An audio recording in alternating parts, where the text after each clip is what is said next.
እንኳን ደህና መጣችሁ። ጥሪያችንን አክብራችሁ ስለተገኛችሁ እናመሰግናለን። ሐምሌ 8 ቀን በይፋ የተጀመረው የኢትዮጵያ ሀገራዊ ምክክር ጉባኤ ከሳምንታት በኋላ በዛሬው ዕለት በስኬት ተጠናቋል።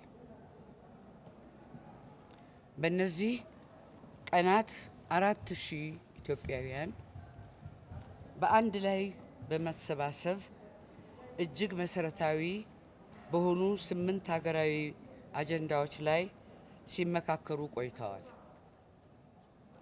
ተመካካሪዎቹ በመጨረሻም ለዘመናት ለቆዩ አለመግባባቶች መፍትሄ የሚሆኑ ምክረ ሀሳቦችን አጠናክረው ለኮሚሽኑ አስረክበዋል። በሂደቱ ተመካካሪዎች በአንዳንድ ጉዳዮች ላይ በቀላሉ እየተግባቡ፣ በአንዳንድ ጉዳዮች ላይ ደግሞ ጊዜ ወስደው ጠንከር ያሉ ውይይቶችን እያደረጉ በመጨረሻም በአብዛኞቹ ጉዳዮች ላይ መግባባት ችለዋል።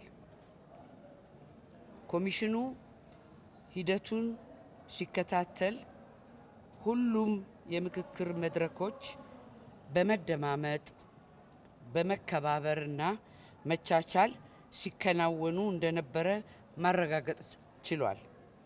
የሀገራዊ ምክክር ዓላማ ልዩነት ያላቸው ባለድርሻ አካላት ተወያይተው የጋራ መግባባት በመፍጠር በጋራ ወደፊት መራመድ የሚችሉበትን እድል ማግኘት ነው።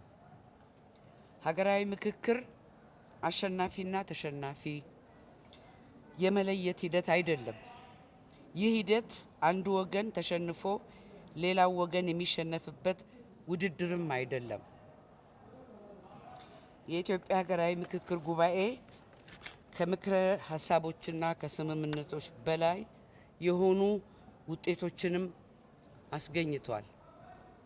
ተመካካሪዎች እርስ በርስ ተዋውቀዋል፣ ጠንካራ ግንኙነቶች ፈጥረዋል፣ የተለያዩ አመለካከቶችን አዳምጠዋል።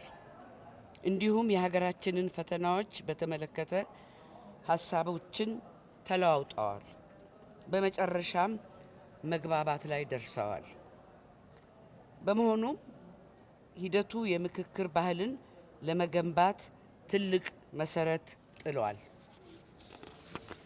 ይህ ሀገራዊ ምክክር ጉባኤ ኢትዮጵያ እንደ ሀገር ያሉባትን የሀሳብ ልዩነቶች በምክክር መፍታት መቻሏን ያሳየችበት ታሪካዊ ምዕራፍ ነው።